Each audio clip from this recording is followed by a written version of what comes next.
We'll guide you through how to use Claude for marketing. If you find this helpful, consider subscribing and liking the video. First, open your web browser and go to the Claude AI platform by typing in the URL or searching for it. Once you're on the homepage, you need to log in or create an account if you don't have one yet.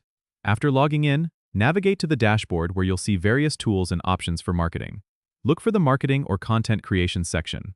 Here, you can input your marketing goals, whether it's creating engaging content, analyzing trends, or automating customer interactions.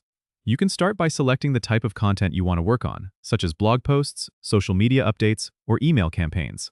Claude uses advanced AI to generate ideas and draft content for you. Simply enter a few keywords or a short description of what you want to achieve, and Claude will provide you with a draft.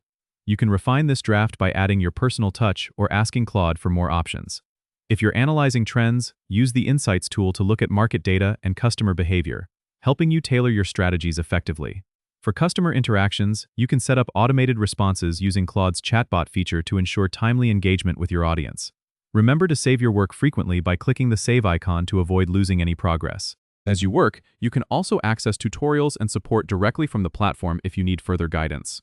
Don't forget to monitor the performance of your marketing efforts using the analytics tools available. This will help you understand what's working and what might need adjustment. It's a comprehensive tool that can significantly enhance your marketing strategies by leveraging AI technology. Don't forget to subscribe and comment if this helped you out.